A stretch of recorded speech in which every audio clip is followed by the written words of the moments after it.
apresentação rápida minha.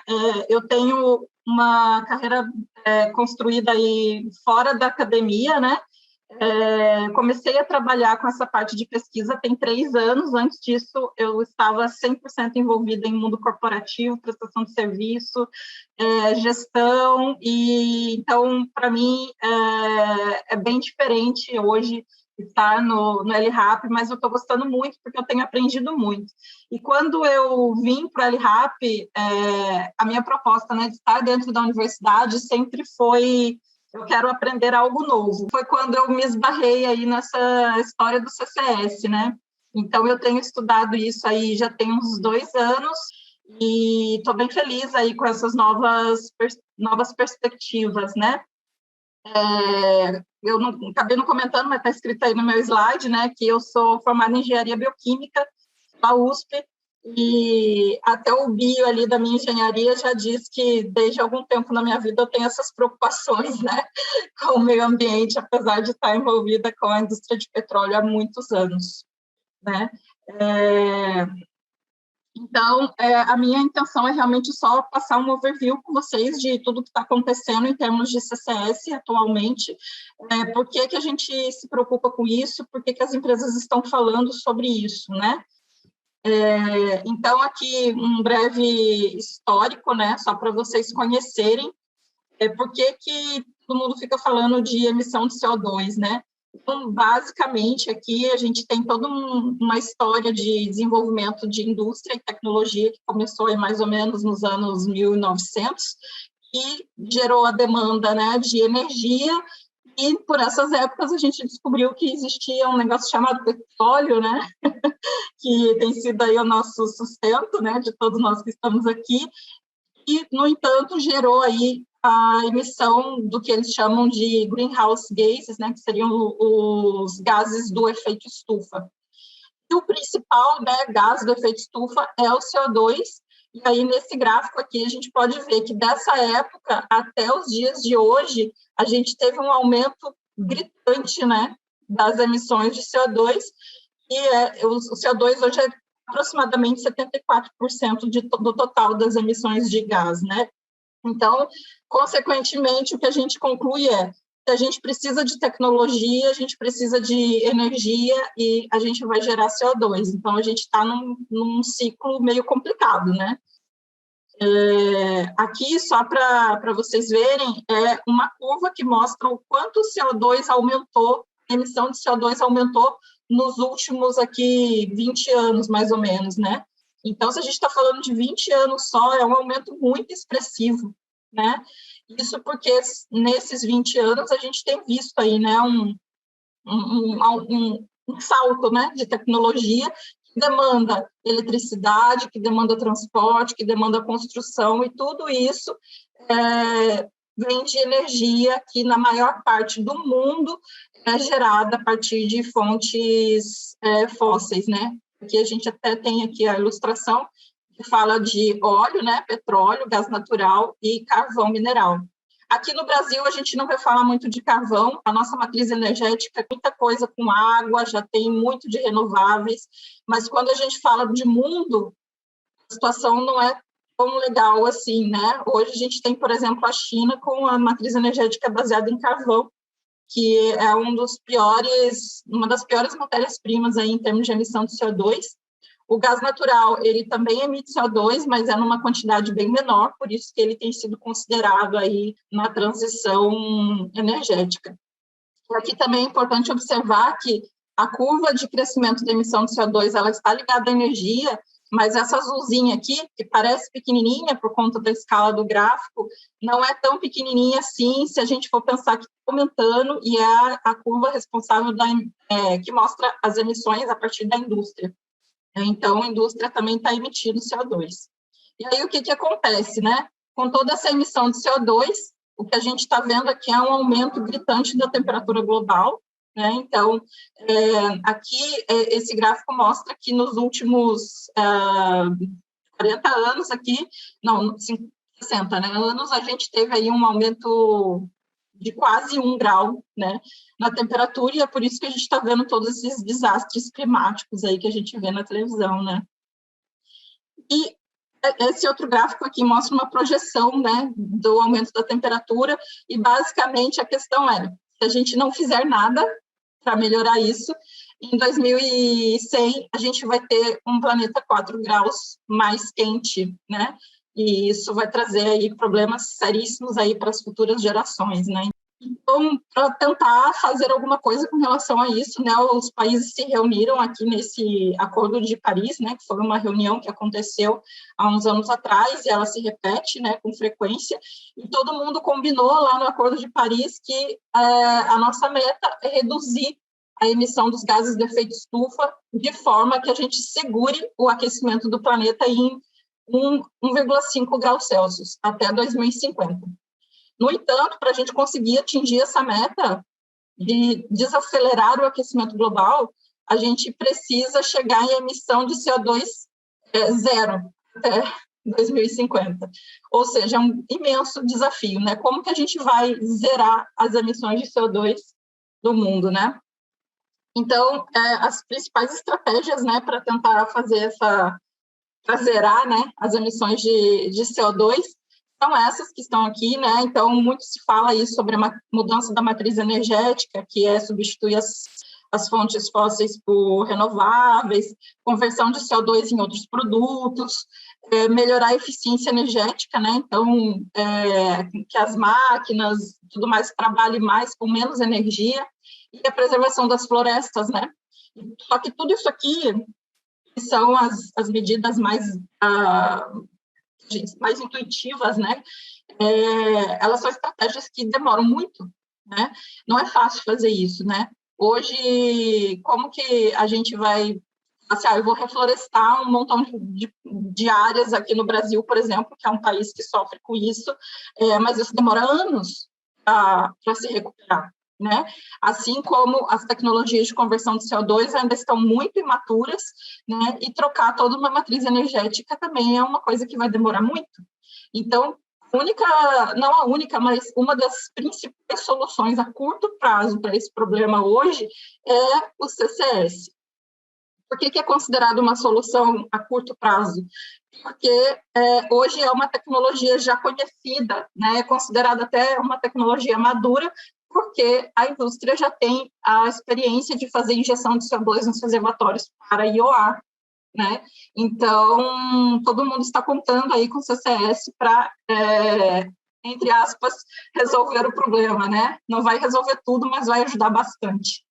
Então, seria o CCS, né? Então, é basicamente a captura do CO2, o transporte e o armazenamento em reservatórios geológicos. Esses reservatórios podem ser aquíferos, reservatórios depletados e o que a gente conhece, que é bem a nossa realidade aqui no LRAP, que seriam os reservatórios ativos, onde a gente injeta CO2 para IOR. E o CCS hoje ele está ganhando uma importância tão grande que a Agência Internacional de Energia estima que para a gente atingir aquela meta, né, do Acordo de Paris, de zerar a emissão de CO2 até 2050, pelo menos 1/6 de todo o CO2 do mundo vai ser armazenado através de CCS. Isso é muito CO2, muita injeção de CO2 em reservatório, né, bastante coisa. E aqui, só por curiosidade, eu trouxe também outros nomes, né, para CCS, mas o transporte, que hoje é um grande problema, né, hoje, em termos de desenvolvimento do CCS, o transporte é considerado o maior gargalo, e a injeção, que não é considerada um grande problema, porque existe a experiência da indústria de petróleo, né, então, hoje, a indústria de petróleo tem sido vista como uma grande possibilidade, né, de melhorar a situação das emissões de CO2, porque já existe a estrutura, já existe a tecnologia, já existe o conhecimento sobre o assunto, né. E aqui, só para vocês saberem o que já existe de CCS no mundo hoje, né. Então, hoje, esses dados aqui são de 2020, então está bem atual. No mundo inteiro, nós temos 65 unidades comerciais de CCS, né, que é a injeção de CO2 em reservatórios, só que dessas 65, somente 25 estão em operação, então, faltando muito ainda, né? 13 estão em estados de desenvolvimento avançado, 21 no início, 3 em construção, 2 suspensas, uma porque pegou fogo, então aqui a gente começa já a pensar um pouco em segurança, né? E a outra não conseguiu viabilidade econômica para seguir em frente. E, além disso, a gente tem 34 unidades piloto e 8 centros de tecnologia nessa área, né? Então, está ganhando espaço aqui o CCS no mundo, né? Mas a gente só tem 25 operações, de 25 unidades realmente trabalhando hoje. Né? Dessas unidades todas que eu comentei com vocês, aqui essa tabela mostra um dado interessante, que é que nós temos dessas em operação, 21 delas estão em operação aqui junto com a técnica de IOR, né? Então, isso mostra para a gente que realmente é um grande potencial, né, associar o IOR ao CCS, né, porque hoje o que nós temos funcionando é assim, né, e ao mesmo tempo usar tudo que a gente aprende com um reservatório, utilizando IOR para aplicar em outros tipos de reservatório. Aqui, por exemplo, em desenvolvimento, nós temos 12 unidades em aquífero salino, né? Então, a gente tem muito potencial aqui de ajudar a melhorar esses números, né? Aqui, só para vocês saberem também, a nossa capacidade atual, né, de armazenamento de CO2 é 40 milhões de toneladas por ano, né? Então, todas essas unidades aqui, nós temos uma aqui no Brasil, né? Que é um cluster da Petrobras, que é a injeção de CO2 para IOR, que a gente já conhece. Então, juntando o mundo inteiro, a gente tem aqui 40 milhões de toneladas por ano. No entanto, a pergunta é, será que isso é suficiente? 40 é suficiente? E aí, o que a gente vê pelas projeções é que, na verdade, a gente precisa aumentar de 40 para 5.635 milhões de toneladas por ano para a gente conseguir atingir a meta do Acordo de Paris, né, que é reduzir o aquecimento para apenas 1,5 grau, né, até 2050. Então, isso significa que a gente precisa aumentar a capacidade de armazenamento de CO2 em 140 vezes em 30 anos. Né? Então, esse é um desafio imenso, né? E é por isso, e pelo menos no meu entendimento, que as empresas estão pedindo isso, né? Para a gente incluam o CCS nas pesquisas de vocês, porque isso aqui está sendo necessário e vai ser necessário, porque a quantidade de CO2 que nós precisamos armazenar no mundo hoje é muito grande e isso precisa começar agora. Quando a gente pensa que a gente tem menos de 30 anos, a gente pode até pensar, 30 anos é muito, mas não é muito. Né? Quando a gente vai falar de tecnologia que precisa ser desenvolvida e instalações que precisam ser feitas, é pouco tempo. Né? Então, concluindo aqui, o meu objetivo era mostrar para vocês que o CCS é uma alternativa muito promissora para a redução das emissões de CO2, é uma tecnologia fundamental para a gente desacelerar o aquecimento do planeta, mesmo que a gente consiga fazer transição energética, né, para aumentar a quantidade de combustíveis renováveis, mesmo assim a gente ainda vai precisar de CCS, porque a gente tem CO2 sendo emitido através da indústria, né, que eu mostrei para vocês, que está aumentando também. Aqui no LRAP, nós temos recursos e temos conhecimento sobre reservatório, né, sobre fluidos, e então a gente tem condições de incluir CCS nas nossas linhas de pesquisa, e eu queria também dizer que o futuro do nosso planeta depende disso. Né? Então, a minha proposta era dar uma provocada em vocês aí sobre o assunto, e é isso. Muito obrigada a todos. Se alguém tiver alguma pergunta, estou à disposição. Ótima apresentação, para ficar todo mundo impactado mesmo. Para mim, o maior impacto é ver que a gente hoje tem 40 milhões de toneladas de CO2, a nossa capacidade é 40 e a gente tem que aumentar para 5.635. Mas, assim, eu acho que de tudo isso, né, o que eu vejo assim, de mais positivo e importante é começar a entender que eu acho que o mundo está acordando para isso, de fato, né? Acordo de Paris, que já faz muito tempo, você falou, 30 anos, mas pô, só do Acordo de Paris já foram muitos anos aí para trás. E que, assim, era tudo bonitinho, né? Falar disso só. Politicamente correto, mas, de fato, botar a mão na massa e começar a fazer. Espero que agora o homem esteja compreendendo isso de fato. Eu quis provocar vocês justamente porque eu acho que no LRAP a gente tem o conhecimento para começar a pensar na injeção de CO2 para outros fins, né, especialmente armazenamento.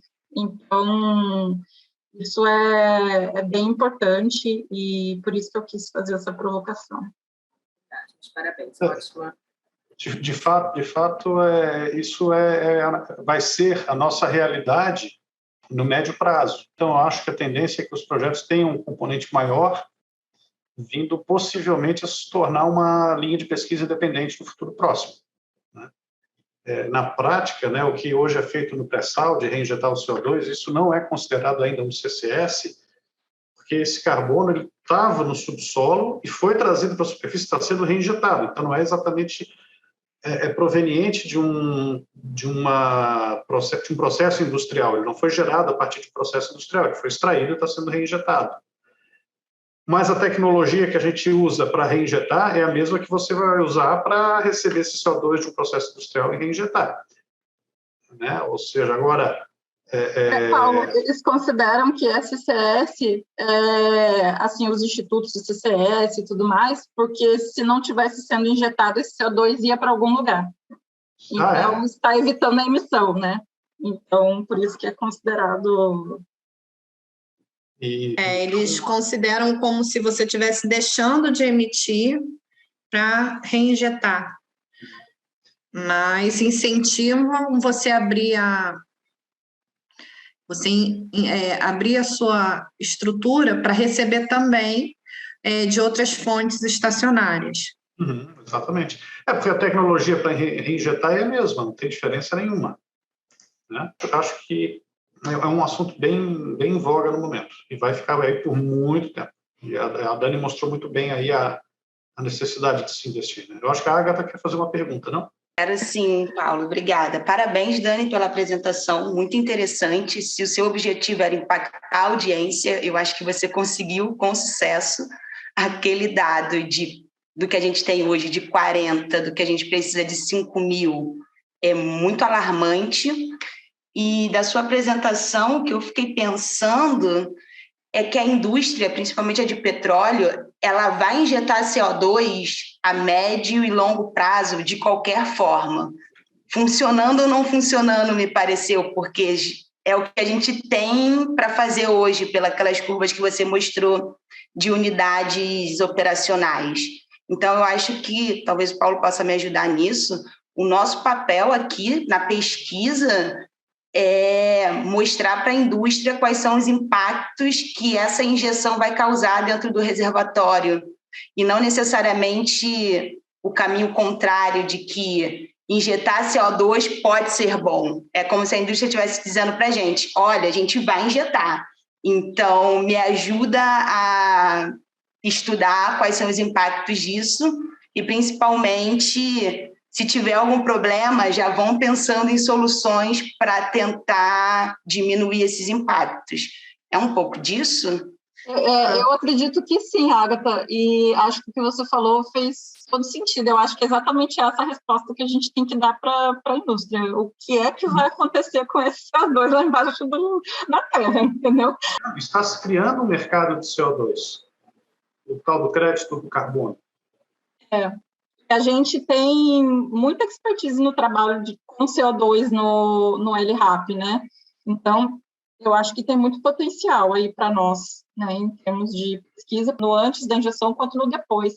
Exatamente o que a Agatha falou, né? O que é que está acontecendo.